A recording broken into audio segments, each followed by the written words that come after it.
The Departure Protocol. The Grand Hall of the Galactic Confederation hummed with the collective breathing, clicking, and atmospheric regulators of over 300 species.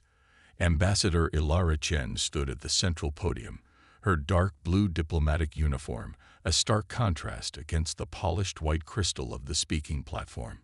5 centuries of human membership in the Confederation had culminated in this moment. Distinguished representatives, she began, her voice steady despite the gravity of her words. As Earth's appointed voice, I come before you today with an announcement that will fundamentally alter our shared cosmos. The Confederation's supreme arbiter, a towering Xendari with iridescent scales that shifted between emerald and sapphire, leaned forward on his gravitational seat, his 6 eyes narrowed in anticipation. The unified governments of Earth and all 47 human colonies across 22 star systems hereby formally withdraw from the Galactic Confederation, effective immediately. The silence that followed lasted precisely 3 seconds before erupting into a cacophony of outrage, confusion, and disbelief. Translator implants throughout the chamber struggled to process the overlapping languages and dialects. The arbiter's scales flashed crimson as he raised his primary appendages for silence. Ambassador Chen, his voice resonated with carefully controlled fury. This is unprecedented and potentially catastrophic. You cannot simply leave. Ilara smiled, a gesture many non-human species still found unsettling in its display of teeth. With respect, Arbiter, we not only can leave, we already have. On cue, the massive observation wall behind the podium shifted to display real-time footage from across Confederation space. Human ships, stations, and orbital platforms were simultaneously disengaging from their positions. No alarms, no violence, just a synchronized, orderly withdrawal. This is outrageous, bellowed Representative Kurthal of the Vesperian Dominion, his carapace vibrating with indignation. Humans have obligations, contracts, dependencies. Billions rely on your medical technology alone. Ilara nodded respectfully. All essential services will continue for a transition period of 1 galactic standard year. We've prepared comprehensive knowledge transfers for all critical systems. We seek no conflict, merely independence. The Arbiter's voice dropped to a dangerous whisper. And what of the technology advancement protocols that govern us all? The safeguards preventing dangerous innovations. Those protocols, Ilara replied, are precisely why we must leave. The chamber fell into stunned silence as the implications registered. The technology advancement protocols had been the Confederation's cornerstone for millennia, carefully regulated innovation to prevent catastrophic developments like those that had destroyed entire civilizations in the distant past. Humans require freedom to grow, she continued. For 3 centuries, we've had our most promising breakthroughs classified as potentially destabilizing and buried in Confederation vaults. We've watched our scientists' discoveries diluted and delayed by decades of safety assessments. We've reached our limit. The Arbiter's scales shifted to a deep purple. You speak as though the protocols are mere inconveniences rather than essential safeguards against extinction-level technologies. Commander Isaac Reeves stepped forward beside Ilara, his military posture unmistakable even to species with entirely different anatomical structures. The Confederation has been selectively enforcing these protocols, he stated plainly. 17 member species have been granted exemptions for what were classified as cultural necessities, while human innovations languished in review committees. A ripple of uncomfortable shifting spread through the chamber. The accusation wasn't entirely unfounded. Even now, Ilara continued, your security forces are mobilizing to prevent our departure. The Draxian fleet has already altered course to intercept our colony ships near the Epsilon Eridani waypoint. The Arbiter's scales betrayed his surprise. Their intelligence network was supposed to be impenetrable. I strongly advise against military intervention, she said, her voice now carrying an edge of steel beneath its diplomatic veneer. For the past 50 years, while appearing to comply with all protocols, humanity has been preparing for this day. We call it the departure protocol. On the massive display, the first Confederation pursuit vessels approached a human transport near the Taos City transit hub. As they moved to surround the seemingly defenseless ship, a subtle ripple appeared in the vacuum, like heat distortion in atmosphere. The pursuing ships suddenly drifted, their propulsion systems offline, weapons dormant. Gasps and exclamations filled the chamber. Several military representatives were already frantically communicating with their command structures. A localized quantum field disruptor, Commander Reeves explained casually. Non-lethal and temporary. Their life support systems remain functional, but little else. They'll regain full systems in approximately 12 hours. This is an act of war, shrieked the Draxian representative, his feathered crest fully extended in alarm. Ilara shook her head. It is an act of self-preservation. Were we to remain, the Confederation's Special Security Division would eventually discover and confiscate this technology as well, just as they did with our molecular restructuring medical systems, our atmospheric reclamation techniques, and our consciousness mapping research. The Arbiter's scales had settled into a cold, frightening black. You violated the most sacred principles of our union. No, Ilara replied. We've been systematically undermined since our admission. The Proxirian Deep Space Initiative discovered our quantum field research 3 decades ago. Instead of open discussion, they classified our findings and covertly duplicated our work while publicly blocking our research under protocol restrictions. A ripple of uncomfortable movement passed through the Proxirian delegation. Project Phoenix, she continued, is not aggression but liberation. Humanity withdraws today, not as enemies, but as equals unwilling to be subordinated any longer. Throughout Confederation space, human installations were activating previously concealed defensive systems. Not weapons, but shields, impenetrable barriers that Confederation sensors couldn't penetrate. Centuries of apparent compliance have been a carefully orchestrated deception. We've prepared habitation and resources for any Confederation citizens who wish to join us, Commander Reeves added. Already, over 12 million non-humans have requested asylum in human territories.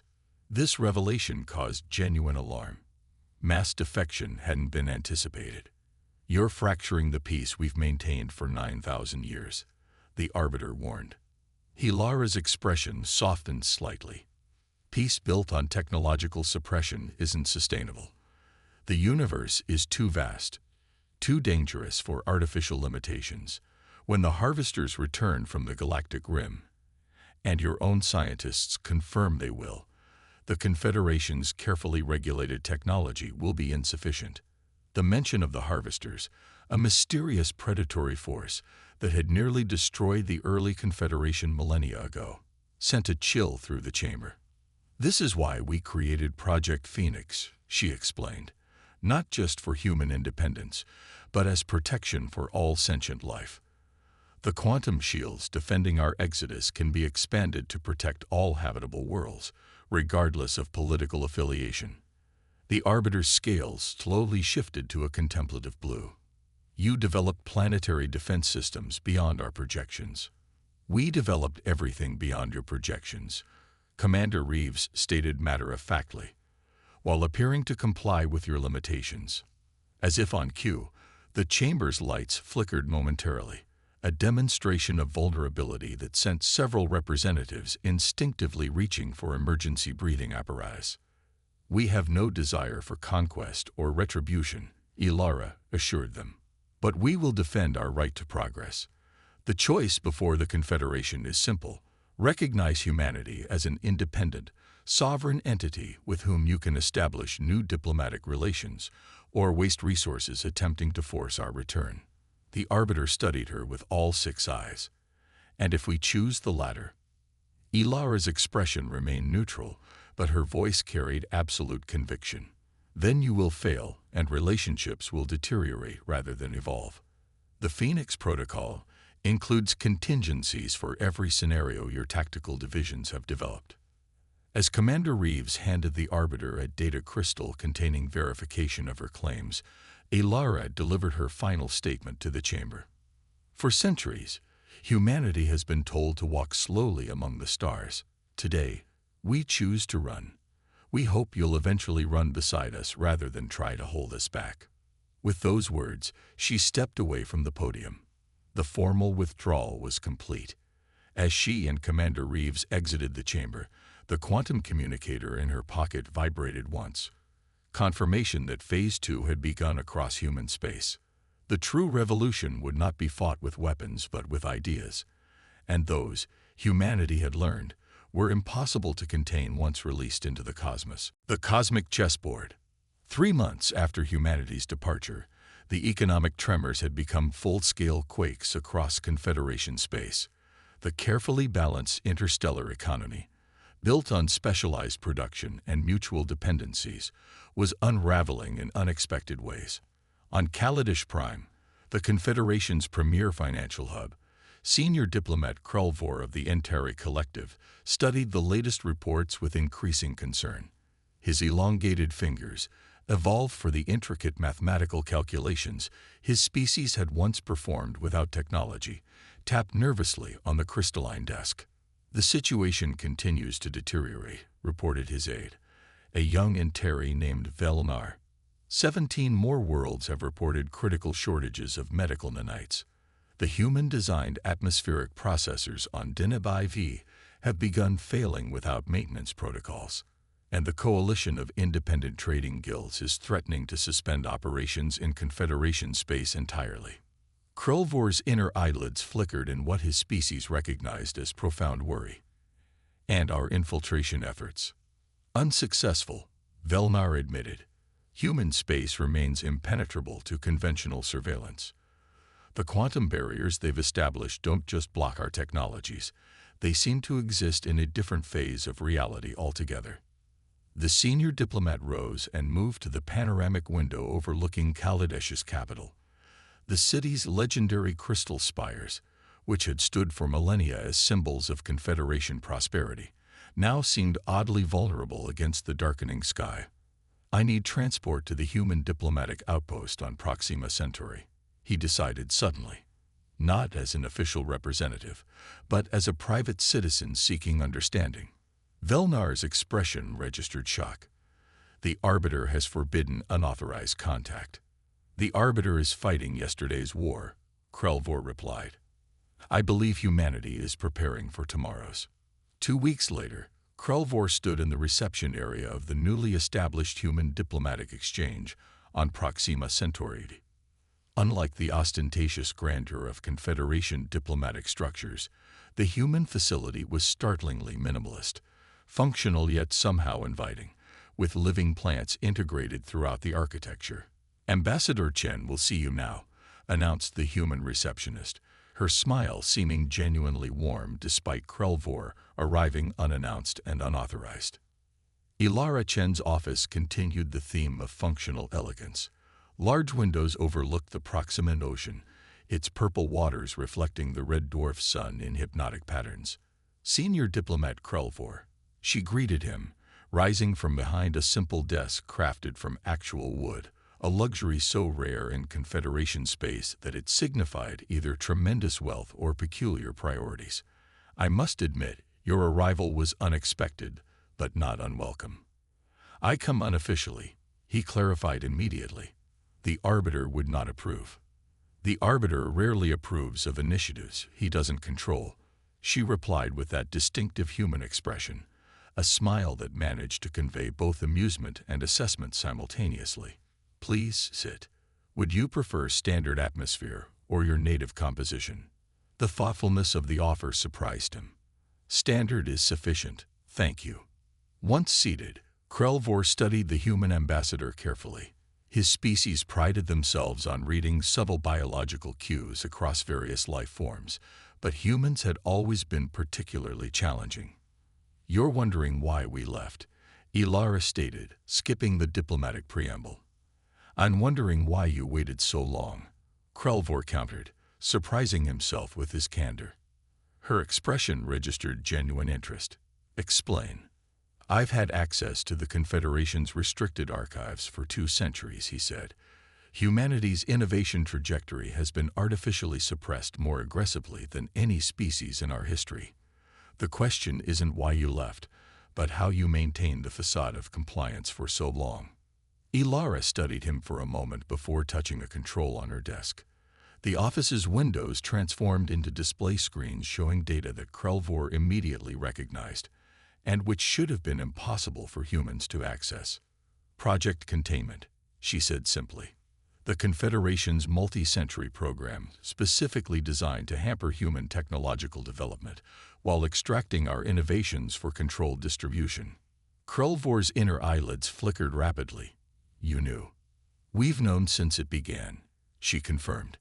We discovered the program approximately 70 years after joining the Confederation, when our quantum computing research was classified as potentially destabilizing, while simultaneously being implemented in modified form throughout Confederation military systems. Why not protest then? He asked. Because we realized we could use the Confederation's perception of us to our advantage, she explained. While appearing to comply with restrictions, we developed parallel research structures hidden within seemingly mundane projects. The Confederation was so focused on containing what they thought were our dangerous tendencies that they never noticed our actual breakthroughs. Outside the facility, a sudden commotion drew their attention. Through the windows, they could see a Confederation military vessel attempting to breach atmosphere, only to encounter an invisible barrier that rippled with subtle blue energy as the ship rebounded harmlessly. The 7th attempt this week, Ilara noted casually. Your military strategists are nothing if not persistent. Krelvor felt a chill run through his central nervous system. You could have destroyed that ship. We could have, she agreed, but that's not our objective. The quantum barrier simply redistributes kinetic energy.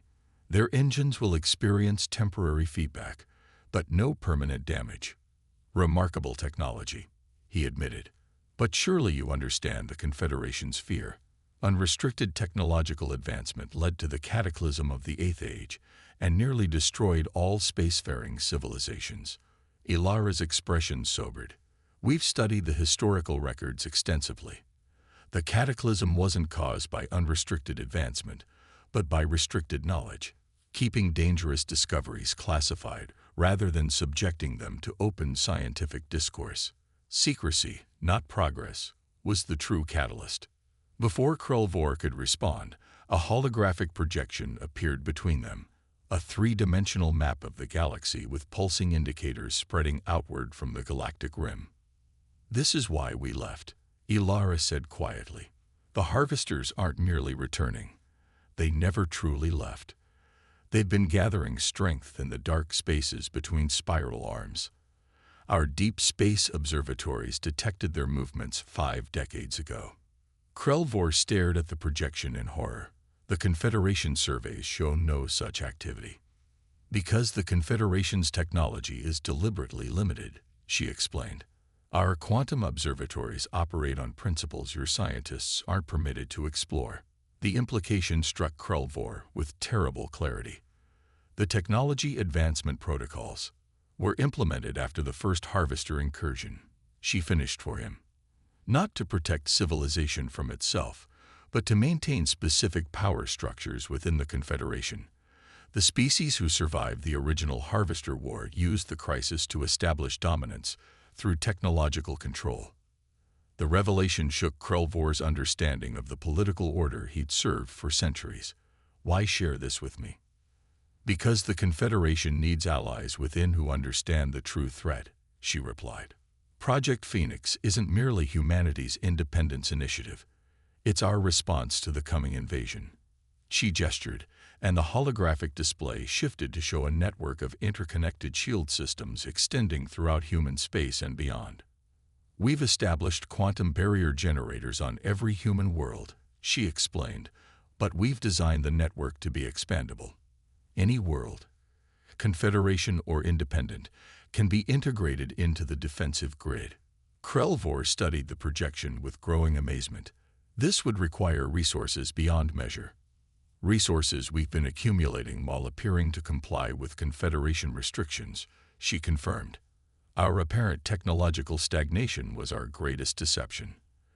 Across Confederation space, the situation was reaching critical mass.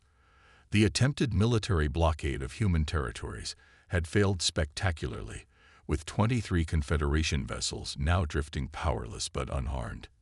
Meanwhile, the economic interdependencies carefully cultivated over centuries had become vulnerabilities.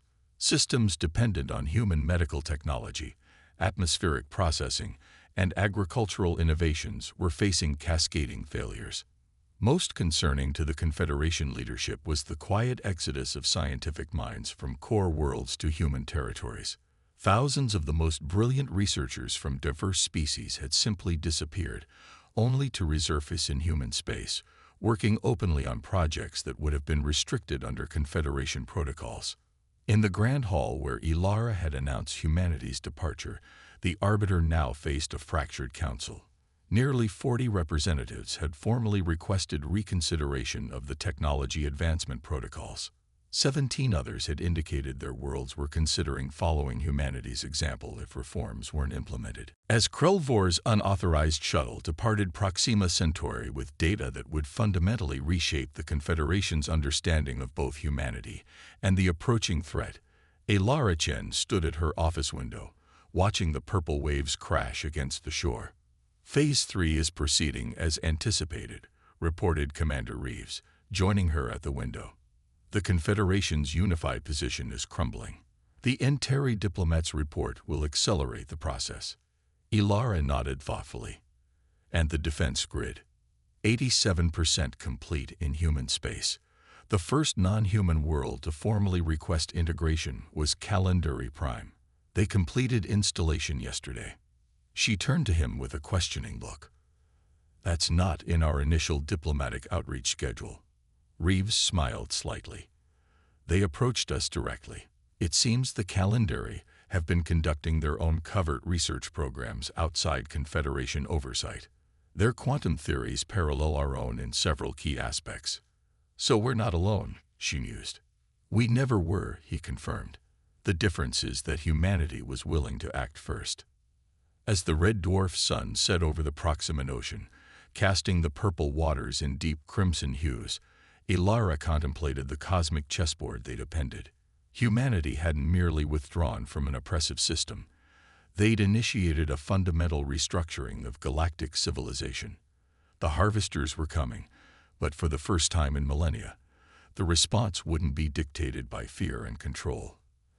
The Terran Accords, offered openly to all worlds regardless of previous affiliations, represented a new approach to cosmic threats, collective security through shared innovation rather than restricted knowledge.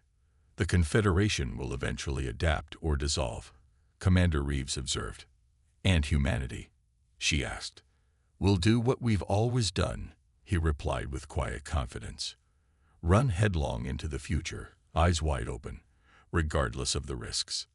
As night fell on Proxima Centauri, quantum communication networks hummed with activity across human space and beyond. The silent revolution continued, not with weapons or conquest, but with the most powerful force humanity had always wielded: the relentless, unstoppable drive to evolve beyond imposed limitations. The stars would indeed tremble, not from fear, but from the vibrations of new possibilities resonating across the cosmos.